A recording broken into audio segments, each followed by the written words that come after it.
Everyone, it's Lucy from My Crazy Craft Life, and these are two of the cards that I'll be making today.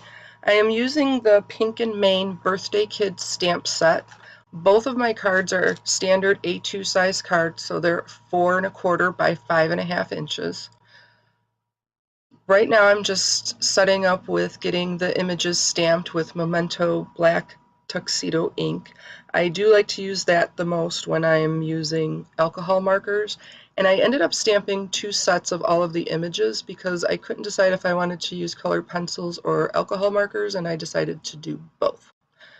So what I do a lot is I stamp a lot of the images and then I color them at different times. I travel a lot for work. So when I'm on the plane or if I'm in the hotel and I have some downtime, I bring that with me and I can color them. And then I use my scan and cut to cut out the images. And when I do that, then if I don't use them on a card right away, I just stick them in the back of the stamp set and I have them for if I need a card right away or really quick, and I already have the images all stamped out and colored, so I'm ready to go. Now, I am by no means a colorer, so I did not leave this on here, but I was just kind of showing that I use all different types of alcohol markers at the same time. I have Spectrum Noirs, Chameleons, I have Copics, I have some off-brand ones, and some I think, yes, blend better than others, but I just use whatever I feel like using, I guess I will say. Now here I'm using colored pencils, and I know you can't really see because I realize I'm left-handed and the way I have everything positioned you can't see anything, and if I ever want someone to see my coloring I'm going to have to figure out a better way to do it. But the reason why I left this in here was because I wanted to talk about using colored pencils. For me, sometimes I don't like colored pencils because I think they look grainy. One of the ways I found around that kind of grainy look was using blending products. You can use Gamsol and a blending stump or a blending pencil. These images, I use the blending pencil, and I really like the blending pencil. But if you see that scratch paper next to me, you got to be careful when you're using the blending pencil, because if you don't kind of wipe it off or go through and draw it off, I guess you want to say, sometimes the color tends to stay on there. So you just want to be careful of that if you're using that you don't end up going with a dark color and blending it into a light color. Here I'm just using my tip from Jennifer McGuire and outlining all of my images. I used my scan and cut to cut them all out, and now I'm just going to go through and outline them all. I like the look of it when they're all outlined. It just kind of makes them look more finished, as Jennifer likes to say. And then here I decided on how I was going to get my card going. This one I decided I wanted for a boy's card, and I had a bunch of paper left over from the March Scrapping for Less Flavor of the Month kit, and I decided I was going to use some of those papers for these cards. Now, one of a die that I have is kind of like a frame, and then it cuts that piece out, that white piece that's there. And I wanted this to look kind of like a picture in a frame, like you took a picture at the birthday party and that's what everybody was doing, or, it was just a good time. So I ended up using a stencil that I created with my scan and cut, and I decided I wanted to do some blending with some Distress Oxides. I used Lucky Clover, Squeezed Lemonade, Broken China, Fossilized Amber, and Wild Honey. And this is by no means a beautiful blending job or anything like that. It was just really quick. I just wanted to put some color down there to make kind of a background. The majority of the background is going to be covered with images, so I wasn't too concerned about it looking perfect. I just wanted that background to kind of give you the idea that it was a picture or a photograph. One of the things I really liked about this stamp set is I thought it was really versatile, that you could use it for boys and girls cards. It didn't have to be one or the other. And you could just, depending on what you used and how you used it, you can end up making a card for either one. I was a little sad that I wouldn't be able to use all my sparkle pens and my sequins on this card since I was trying to keep it more of a boy card, but that's okay. I'll live. I decided to use one of the sentiments from the stamp set, It's Your Day, and I stamped that with VersaFine Black Onyx ink. That's my favorite ink to use when you stamping sentiments because I think it gives you a really solid layer and a solid color. And then I just use my tape roll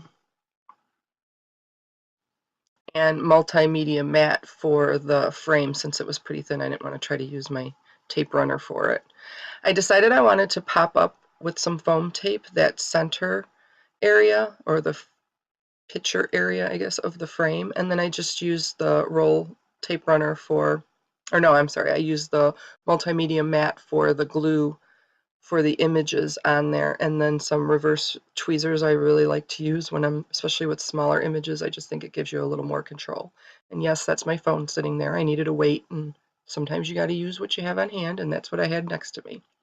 I usually don't put things in my cards, but I decided to put a sentiment in there. I just used the banner Happy Birthday, and I had that Ink It Up stamp pad sitting over there on my desk, and I decided to put that in there because it's a turquoise color, so I thought it went pretty well with everything else. And then I just put the image in there.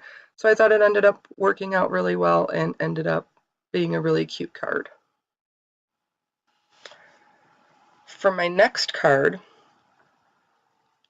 I used some more paper from a different collection from the Flavor of the Month kit, and I used the colored pencil images. I have Prismacolor pencils and Colory colored pencils, and I think when you're using blending tools, you can really get away with cheaper colored pencils, and you can make them look beautiful no matter, even if you're using Crayola colored pencils, because I've used them before in blending tools. So I don't think you have to buy the really expensive ones, especially if you're just starting.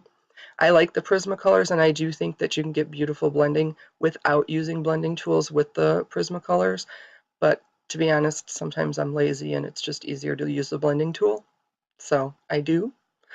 But here I was just deciding what I wanted to do. I cut up a panel, and then I have a border that I was using,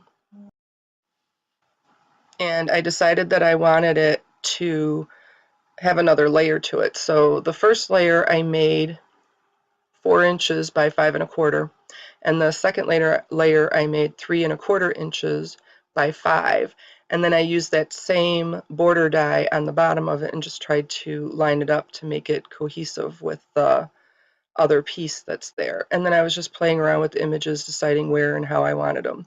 Again, I just used my tape runner. This had quite a few layers to it between the images, and I knew I wanted to use some sequins since this was going to be a girl card. So I didn't want to put a lot of layers. I do end up popping a couple or just one thing up, but I did end up popping something up because I made a mistake and I had to cover it up. But I thought the images were just so sweet, and how they're colored with the colored pencils. I just love the softness of these. So here is where you'll see I stamped the image on the bottom, and then after I stamped it, I don't know if my stamp was still damp, maybe because I had washed it off and I had used it in the last card I had made, but it was not a good solid stamp, and I didn't like the way it looked. So I ended up getting some other pattern paper that I had, and I stamped it on that. It was I guess not a busy pattern paper, you might want to say, so that the image could still be read well. And then I just fishtailed the ends of that, put some foam tape on it, and popped it right over the mistake, and nobody but me and anyone who watches this video will ever know that there was a problem. There's my Spectrum Noir pen. Of course, I had to get that out. And I put the glitter along the actual entire banner that says Happy Birthday, along with the hat, cupcake, the girls' hair bands, and the ribbons on all of the presents. And then from the same collection, from the Scrapping for Less Flavor of the Month kit, I had Kennedy Gray sequins left, and so I decided I wanted to use some of those. I think maybe because I couldn't use them on the last card, I got a little excessive with them, but it was still cute. It was fine, but there are a lot of sequins on this card. I'm not entirely sure what I was thinking, but I think overall it's a really cute card. So thank you everyone for joining me, and have a great day.